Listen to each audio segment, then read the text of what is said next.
വിശാലിനിയുടെ ഇന്നത്തെ എപ്പിസോഡിൽ ശാലിനി ഉണരുമ്പോൾ കട്ടിലിരുന്ന് ഉറങ്ങുകയാണ് വിഷ്ണു. അന്നേരം റൂമിലേക്ക് വന്ന് പ്രീതി ശാലിനിയോട് ചോദിക്കുകയാണ്, എങ്ങനെയുണ്ട് ശാലിനി, പനി കുറവുണ്ടോ? കുറവുണ്ടെന്ന് ശാലിനി പറയുന്നു. അന്നേരം കട്ടിലിൽ നിന്ന് ഉറങ്ങുന്ന വിഷ്ണുവിനെ ശ്രദ്ധിച്ച് പ്രീതി പറയുകയാണ്, പാവം വിഷ്ണുവേട്ടൻ കട്ടിലിൽ ഇരുന്നങ്ങ് ഉറങ്ങിപ്പോയി. ഇന്നലെ രാത്രി പാവം പോള കണ്ണടച്ചിട്ടില്ല. ശാലിനിക്ക് സമയാസമയങ്ങളിൽ ഗുളികയും മരുന്നും ഒക്കെ തന്ന് നെറ്റിയിൽ തുണി നനച്ചിട്ടുമൊക്കെ കാവലിരിക്കുകയായിരുന്നു പാവം. അന്നേരം ഒന്നും മിണ്ടാതെ വിഷ്ണുവിനെ നോക്കി നിൽക്കുകയാണ് ശാലിനി. പ്രീതി വീണ്ടും ചോദിക്കുകയാണ്, ആധാരം മാറ്റിവെച്ചത് വിഷ്ണുവേട്ടൻ എന്നാണോ ശാലിനി ഇപ്പോഴും ധരിച്ചു വച്ചിരിക്കുന്നത്? ശാലിനി പറയുകയാണ്, ഇനി അതൊക്കെ പറഞ്ഞിട്ട് എന്തിനാ, സംഭവിക്കാനുള്ളതെല്ലാം സംഭവിച്ചു കഴിഞ്ഞു. പക്ഷേ അതും ഏറ്റവും മോശമായിട്ടുള്ള രീതിയിൽ എന്ന് പറഞ്ഞ് അവിടെ കസേരയിലേക്ക് ഇരിക്കുകയാണ് ശാലിനി. അന്നേരം പ്രീതി ചോദിക്കുകയാണ്, അപ്പോൾ ശാലിനിക്ക് ആ ആധാരം വേണ്ടേ?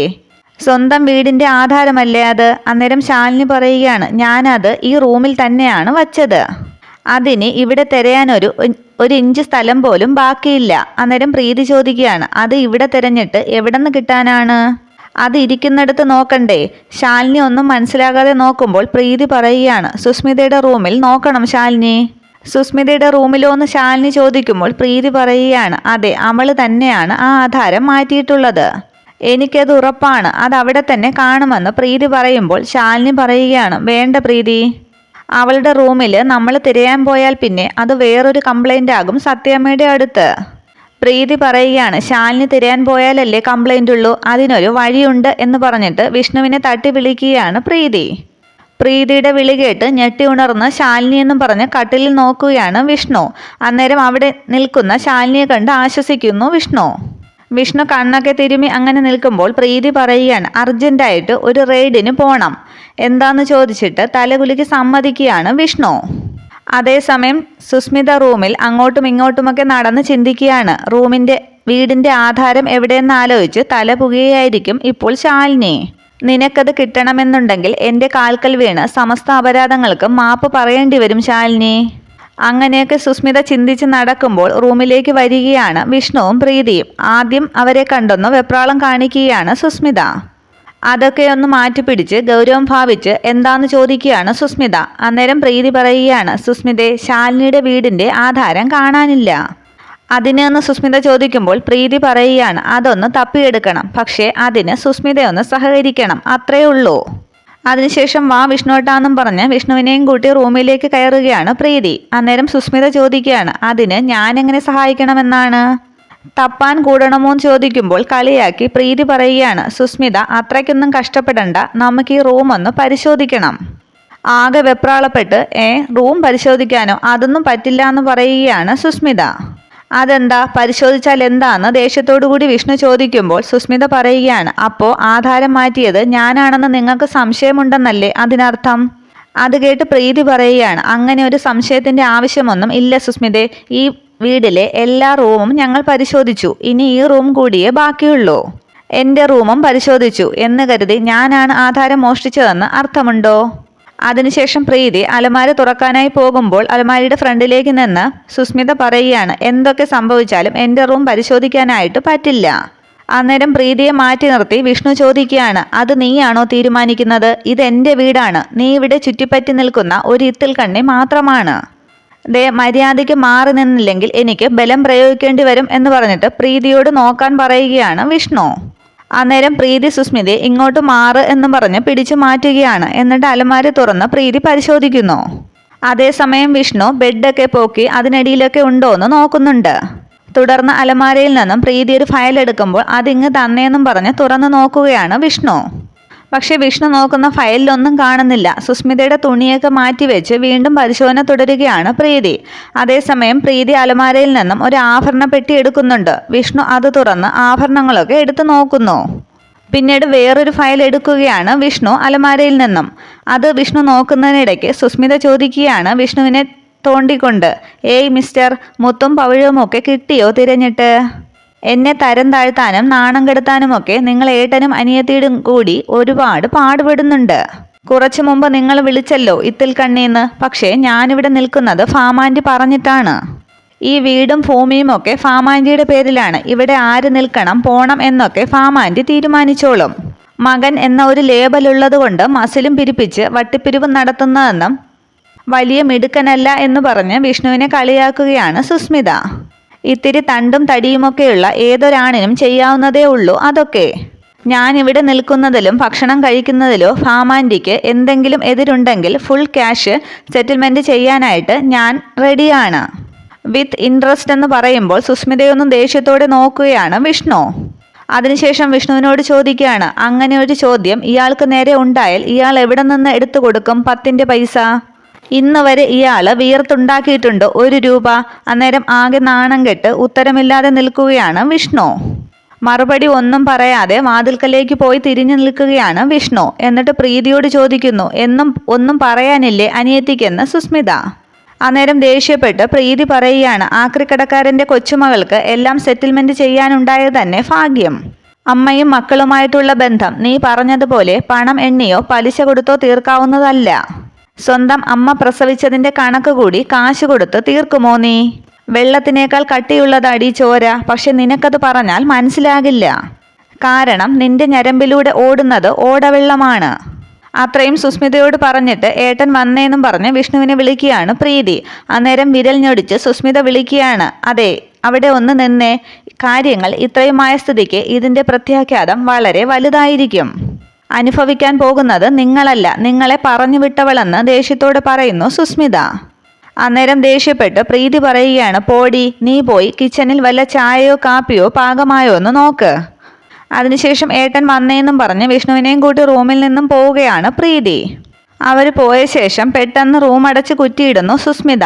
എന്നിട്ട് പ്രീതി എടുത്തു വെച്ച സാരിയൊക്കെ കട്ടിൽ നിന്നും എടുത്തു നോക്കിയിട്ട് ചുവരിൽ തൂക്കിയിരിക്കുന്ന ഒരു ഫോട്ടോയുടെ പുറകിൽ നിന്നും ശാലിനിയുടെ വീടിൻ്റെ ആധാരം എടുക്കുകയാണ് സുസ്മിത. എന്നിട്ട് പറയുകയാണ്, നീ എന്താ കരുതിയത് ശാലിനി? ഒരു മിന്നൽ റെയ്ഡ് നടത്തി ഈ ആധാരം അങ്ങ് കൊണ്ടുപോകാമെന്നോ? നീ മരത്തിൽ കാണുമ്പോൾ സുസ്മിതയത് മാനത്ത് കാണും. നീ നോക്കിക്കോ ഇനി സുസ്മിത എന്താണ് ചെയ്യാൻ പോകുന്നതെന്ന്. തുടർന്ന് കാണിക്കുന്നത് റൂമിലിരിക്കുന്ന ശാലിനി ശാരദാമ്മയെ ഫോൺ ചെയ്യുകയാണ്. ഫോൺ എടുത്ത് ശാരദാമ്മ, എന്താ മോളെ നീ വിളിച്ചതെന്ന് ചോദിക്കുമ്പോൾ അമ്മയെ ശാരികേച്ചി എന്ന് പറയുമ്പോൾ ശാരദാമ്മ പറയുകയാണ്, അവൾക്ക് എന്താ മോളെ കുഴപ്പം? ആദ്യത്തെ ഒരു സങ്കടമേ ഉണ്ടായിരുന്നുള്ളൂ. കല്യാണം വേണ്ട വേണ്ട എന്ന് പറഞ്ഞുകൊണ്ടിരുന്ന ആളല്ലേ. ഇപ്പോൾ പഴയതുപോലെ ഓടിച്ചാടി ഹോട്ടലിൽ ജോലിയൊക്കെ ചെയ്യുന്നുണ്ട് എന്ന് സങ്കടം മറച്ചുവെച്ച് പറയുകയാണ് ശാരദാമ്മ. പക്ഷേ മോളെ നിനക്കവിടെ എങ്ങനെയാണെന്ന് ചോദിക്കുമ്പോൾ പെട്ടെന്ന് ശാലിനി പറയുകയാണ്, എനിക്കെന്താ കുഴപ്പം അമ്മേ?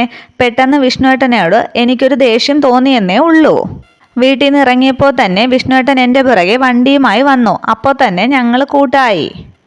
അത് കേട്ട് ആശ്വസിക്കുകയാണ് ശാരദാമ്മ. ശരി മോളെ, അമ്മയ്ക്ക് അതേ ഉണ്ടായിരുന്നുള്ളൂ ഒരാദിന്ന് പറയുമ്പോൾ എങ്കിൽ ശരി ഞാൻ വെച്ചോട്ടെ എന്ന് ചോദിക്കുകയാണ് ശാലിനി. ഫോൺ വെച്ച ശേഷം ശാരദാമ്മ ഈ ശാരി എന്നും പറഞ്ഞ് റൂമിലൊക്കെ പോയി ശാരികയെ അന്വേഷിക്കുകയാണ്.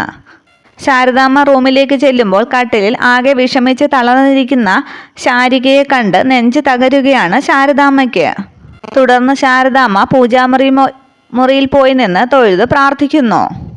തുടർന്ന് ശാലിനിയുടെ റൂമിലേക്ക് വന്ന പൊന്നി നെറ്റിയിൽ കൈയൊക്കെ വെച്ച് നോക്കിയിട്ട് പനി കുറവുണ്ടോ കുഞ്ഞേ എന്ന് ചോദിക്കുന്നു. കുഴപ്പമില്ലാന്ന് പറയുകയാണ് ശാലിനി. വിഷ്ണുവേട്ടൻ എവിടെയെന്ന് ശാലിനി ചോദിക്കുമ്പോൾ പൊന്നി പറയുകയാണ്, വിഷ്ണു കുഞ്ഞും പ്രീതി കുഞ്ഞും ആ സുസ്മിതയുടെ റൂമിൽ ഉണ്ടായിരുന്നു കുഞ്ഞേ. അവിടെന്ന് എന്തോ വലിയ ബഹളമൊക്കെ കേട്ടു എന്ന് പറഞ്ഞിട്ട് ശാലിനിക്ക് ഗുളിക എടുത്ത് കൊടുക്കുകയാണ് പൊന്നി. ഇതെല്ലാം കേട്ടുകൊണ്ട് റൂമിലേക്ക് വന്ന സുസ്മിത പറയുകയാണ്, പൊന്നിയോട് ചോദിച്ച് ബുദ്ധിമുട്ടണമെന്നില്ല, കാര്യം ഞാൻ പറഞ്ഞു തരാം എന്ന് പറഞ്ഞ് അകത്തേക്ക് കയറുകയാണ് സുസ്മിത. അതിനുശേഷം പൊന്നിയോട് ദേഷ്യപ്പെടുകയാണ്, നീയാണോടി ഈ വീട്ടിലെ BBC? അന്നേരം കുഞ്ഞേന്ന് വിളിക്കുകയാണ് പൊന്നി. അന്നേരം സുസ്മിത പറയുകയാണ്, കുഞ്ഞേന്നും കുരുന്നേന്നും ഉള്ള വിളിയൊന്നും വേണ്ട. നീ പറഞ്ഞതൊക്കെ ഞാൻ കേട്ടു. വിഷ്ണു കുഞ്ഞും പ്രീതി കുഞ്ഞും, ചായക്കടക്കാരിയുടെ മകള് വരെ കുഞ്ഞ്. ഞാൻ വെറും സുസ്മിത. ഇതിനുള്ള മറുപടി നിന്റെ കരണത്താണ് തരേണ്ടത് എന്ന് പറഞ്ഞ് പൊന്നിക്ക് നേരെ കൈ ഓങ്ങുകയാണ് സുസ്മിത. എന്നിട്ട് കൈ താഴ്ത്തി സുസ്മിത പറയുകയാണ്, പക്ഷെ നീ എനിക്കൊരു ഇരയല്ല. സമത്വമുള്ളവരോട് മാത്രമേ ശത്രുത പാടുള്ളൂ എന്ന് അമ്മ പറഞ്ഞിട്ടുണ്ട്.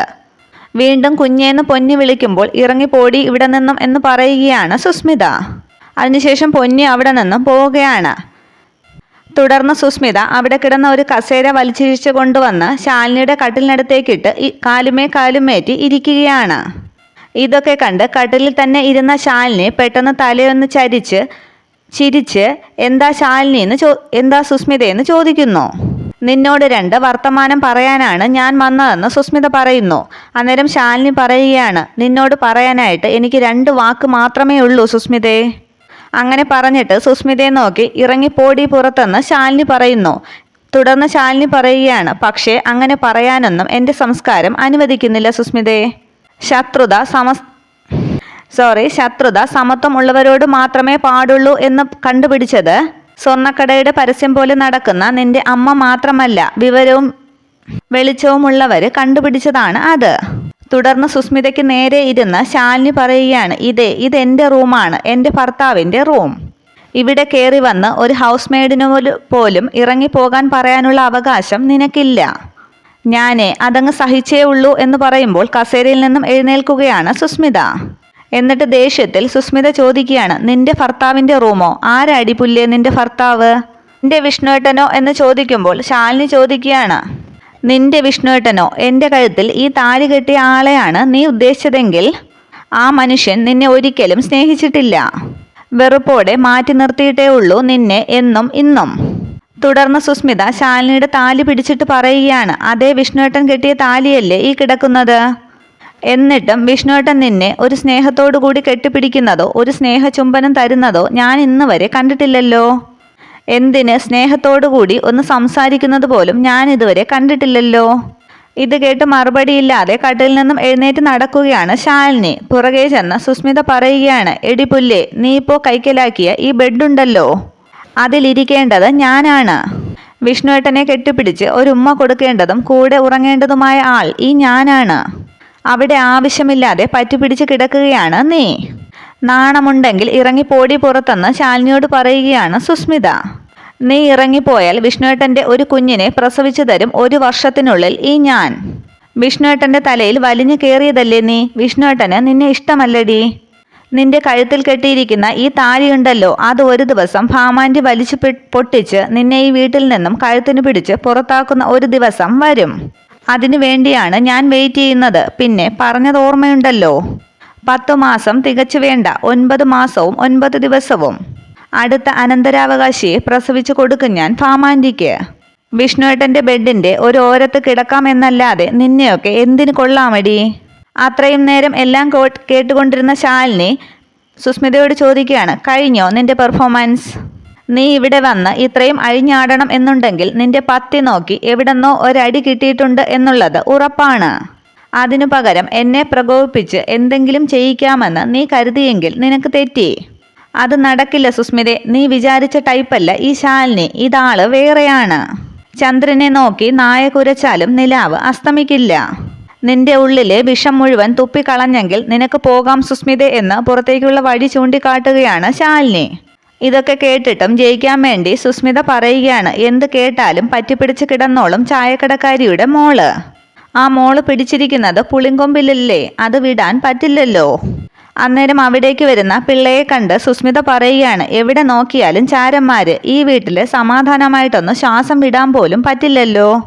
പിള്ളയെ ഒന്ന് നോക്കിയിട്ട് റൂമിൽ നിന്നും പോവുകയാണ് സുസ്മിത. അകത്തേക്ക് വന്ന് പിള്ള പറയുകയാണ്, ചാരപ്പണിക്കൊന്നും വന്നതല്ല, കുഞ്ഞിൻ്റെ പനി എങ്ങനെയുണ്ടെന്ന് അന്വേഷിച്ച് പറയാൻ പറഞ്ഞു സാറ്. പനി കുറവുണ്ട് പിള്ളച്ചേട്ട. പിന്നെ ചാരപ്പണിയുടെ കാര്യം സ്വന്തം മനസ്സുകൊണ്ടല്ലേ ഓരോരുത്തര് മറ്റുള്ളവരെ അളക്കുന്നത്. അവൾ പറയട്ടെ എന്ന് പറയുമ്പോൾ പിള്ള പറയുകയാണ്, എന്നാലും കുഞ്ഞിൻ്റെ മുഖത്ത് നോക്കി എന്തെല്ലാമാണ് അവൾ വിളിച്ചു പറഞ്ഞത്. തക്ക മറുപടി കൊടുക്കേണ്ടതായിരുന്നു കുഞ്ഞ്. ഇത് കുഞ്ഞിൻ്റെ വീടാണ്.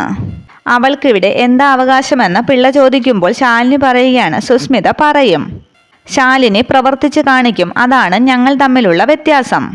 പിള്ളച്ചേട്ടൻ കണ്ടോന്ന് പറയുമ്പോൾ ശാലിനി ഒന്ന് നോക്കി ചിരിച്ചിട്ട് പോവുകയാണ് പിള്ള. തുടർന്ന് ശാലിനി കണ്ണാടിയുടെ മുമ്പിൽ പോയി നിന്ന് ആലോചിക്കുകയാണ്, പ്രീതി പറഞ്ഞത് സ്വന്തം വീടിൻ്റെ ആധാരമല്ലേ സുസ്മിതയുടെ റൂമിലൊക്കെ നോക്കണമെന്ന്. അതിനുശേഷം എന്തോ ആലോചിച്ചുറപ്പിക്കുകയാണ് ശാലിനി. ഇത്രയുമാണ് നാളത്തെ എപ്പിസോഡ് വിശേഷങ്ങൾ. വീഡിയോ ഇഷ്ടമായാൽ ലൈക്ക് ചെയ്യുക, കമൻറ്റ് ചെയ്യുക. Okay, thank you.